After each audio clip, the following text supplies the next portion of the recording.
Assalamualaikum warahmatullahi ta'ala wabarakatuh. Bismillah, alhamdulillah, wassalatu wassalamu ala rasulillah Muhammadin sayyidil mursalin wa ala alihi wa sahbihi ajma'in, amma ba'du. Ikhwanan al-muslimin yang dimuliakan Allah, pada kesempatan kali ini kita akan menyaksikan salah satu Bani Ba'alawi atau Habaib ya, yang mana beliau ini berakidahkan Syiah. Kemudian nanti ada dari penjelasannya itu yang perlu untuk kita tanggapi. Tapi sebelum kita menjelaskan, memberikan satu reaction terhadap video dari salah satu habaib ini yang dari berakidahkan atau beraliran Syiah, kita saksikan dulu videonya ya. Jadi jangan lagi ya sembarangan ngomong Syiah sesat. Lihat tuh sholatnya nyembah batu. Stop. Ayo kita mikir dulu sebentar. Yang saya pegang ini bukan batu. Ini namanya turbah, yang berasal dari kata al-turab atau lempengan tanah yang dipadatkan. Syiah menggunakan ini sebagai alas untuk sujud, sebagaimana dicontohkan oleh Rasulullah SAW dan para sahabat beliau, di mana sujud harus menyentuh tanah atau sesuatu yang dari alam. Sunnah ini tertulis dalam jelas dalam periwayatan Ahlus Sunnah, Syiah, bahkan Salafi Wahabi sekalipun. Riwayat Sunni tercatat dalam Sahih Bukhari bahwa Rasulullah SAW bersabda, Allah telah menjadikan muka bumi al-ard bagiku sebagai tempat sujud, sebagaimana Allah menjadikannya untuk bertayamum. Tercatat juga dalam Sunan An-Nasa'i bahwa sahabat Jabir bin Abdullah mengatakan bahwa ia salat bersama Rasulullah menggunakan batu kerikil dan saat sujudnya. Bahkan dalam Sunan Abi Daud tercatat ketika sahabat Abdullah bin Haris juga sujud menggunakan batu kerikil, Rasulullah mengomentari perbuatan tersebut dengan kata, ma ahsan hada, betapa baiknya ini. Ulama besar Salafi Wahabi, Ibnu Taimiyah dan Ibnu Qayyim Al-Jauziyah menulis bahwa Rasulullah SAW dan para sahabat hanya pernah mencontohkan sujud dalam sholat di atas 1 al-ard atau langsung kepada muka bumi, 2 turab atau tanah, 3 al-hasya atau kerikil, 4 tin atau lumpur, 5 hasyir atau tikar anyaman dedaunan. Bahkan Ibnu Taimiyah dan Ibnu Qayyim menegaskan Rasulullah dan para sahabat tidak pernah mencontohkan sholat menggunakan sajadah yang terbuat dari kain. Bahkan tercatat bahwa Imam Malik bin Anas pernah memenjarakan seseorang yang ketahuan membentangkan sajadah di Masjid Nabawi. Hal ini tidaklah aneh, karena Imam Ja'far Shadiq alaihi salam, imam ke-6 Syiah sekaligus guru dari Imam Malik, telah menjelaskan bahwa sesungguhnya sujud adalah kepasrahan diri kepada Allah Subhanahu wa taala. Maka tidak seharusnya bersujud di atas sesuatu yang dimakan atau dipakai. Karena budak-budak dunia adalah budak dari apa yang mereka makan dan pakai. Ketika seorang sujud, ia sedang menyembah Allah Subhanahu wa taala. Maka tidak seharusnya ia meletakkan dahinya ketika itu di atas sesuatu yang disembah oleh budak-budak dunia, yang mana mereka telah tertipu oleh keangkuhannya. Kalau kita melihat dari penjelasan video tersebut, habaib yang beraliran Syiah itu sebenarnya banyak yang perlu kita jelaskan secara detail sebenarnya, tapi kita tidak bisa menjelaskan secara detail, nanti videonya terlalu panjang ya.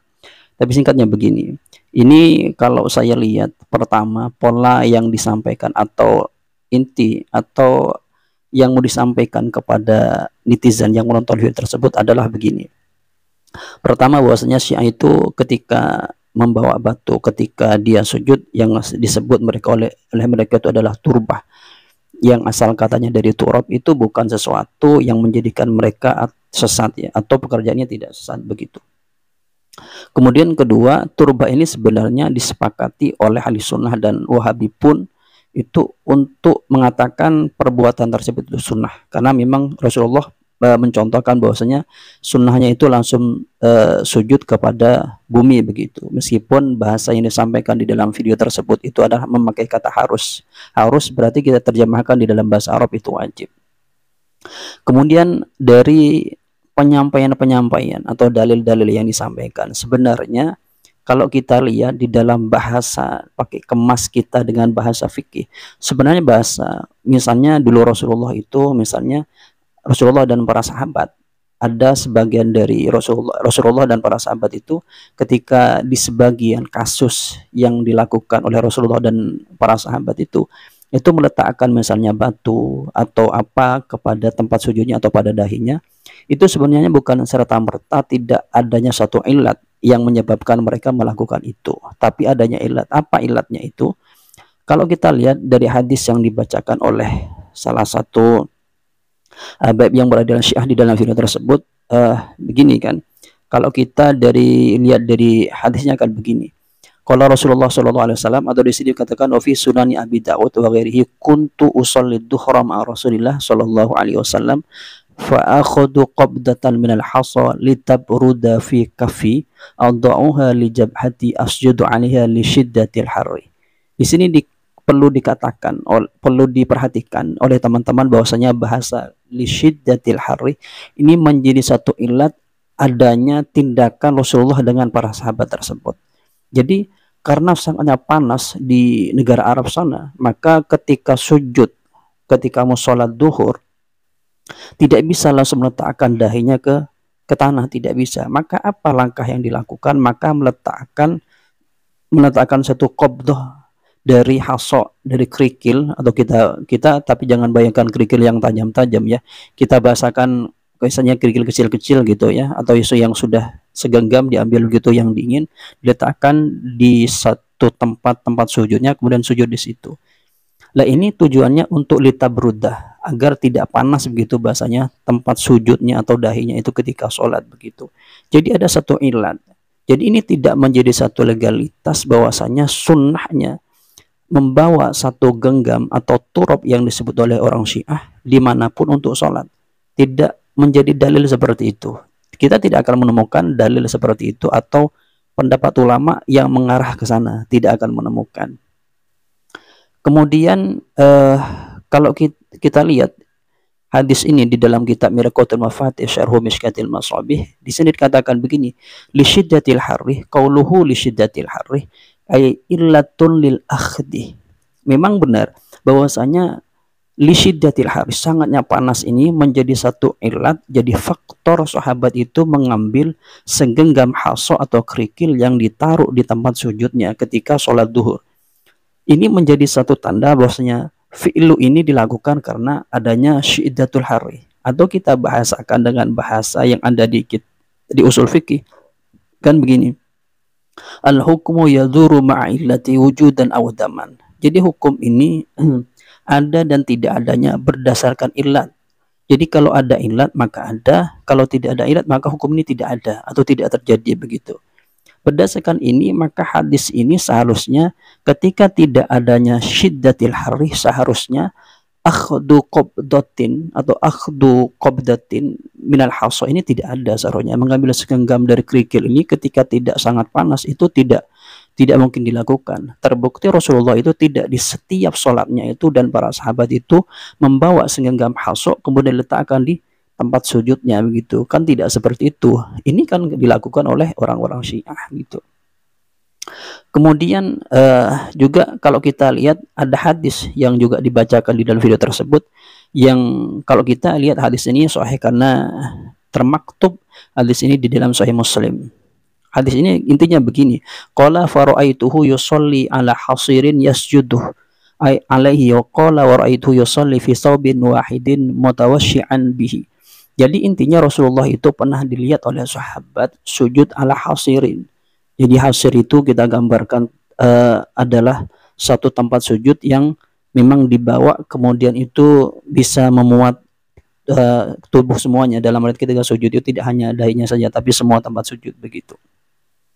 Kemudian dari hadis ini oleh Imam Nawawi dikatakan begini, fihi dalilun ala jawasis sholati ala syai'in yahulu bainahu wa bainal ardi min thawbin wa hasirin wa sufin wa sya'rin wa ghairi dzalika wa sawa'un nabata minal ardi amla wa hadza madhhabuna wa madhhabul jumhur. Ini kata Imam Nawawi bahwasanya hadis ini menunjukkan bahwasanya bolehnya seseorang ketika sholat itu memakai, ketika sujud itu sajadahnya kita gambarkan begitu, atau penghalang antara dahi dengan bumi ini itu memakai pakaian boleh, min sobin boleh, hasir boleh, sufin boleh, sya'rin boleh, dan yang lainnya baik yang tumbuh dari bumi atau tidak. Ini dikatakan madhabnya Imam Syafi'i dan madhabnya jumhurul ulama. Jadi katakan non Syafi'i juga memakai pendapat seperti ini. Jadi melihat seperti ini kalau dikatakan bahwasanya Rasulullah tidak pernah mencontohkan pakai sajadah misalnya, atau tidak boleh kita sujud memakai dengan pakaian yang dipakai itu karena itu perbuatan budak misalnya, atau orang yang anggaplah bahasa seperti itu, maka itu tidak benar. Dan juga kalau kita lihat ketika tidak bolehnya memakai misalnya dengan baju karena itu merupakan bahasanya itu apanya orang Buddha gitu, sebenarnya tidak benar karena Rasulullah juga pernah mencontohkan di salah satu hadis di dalam kitab Thurahut Tasrib fi Syarh Taqrib. Di sini jelaskan begini, wa fi hadisi Anasin fi sahih. Jadi ada hadis Anas di dalam kitab sahih ya, tadi Sahih Muslim atau Sahih Bukhari, dikatakan begini, fa idza lam yastati ahaduna ayyumakkina jabhatahu minal ardi basata thawbahu fasajada alaihi. Jadi kalau di antara kita, kata sahabat Anas itu, kita di antara kita tidak bisa untuk mensujudkan dahi kita langsung ke bumi misalnya karena panas atau karena sana dinginnya, maka apa, kita di antara kita ini meletakkan baju yang dipakai kemudian dibuat tempat sujud. Ini ada sahabat yang mencontohkan itu dan Rasulullah tidak melarang. Ini membuktikan bahwasanya Rasulullah itu ya juga mencontohkan hal seperti itu atau ditakrir bahasanya seperti itu. Ini menunjukkan bahwasanya apa yang disampaikan oleh Habib atau Ba'alawi yang beraliran Syiah itu tidak benar ya. Kemudian begini juga tentang masalah sujud pakai sajadah.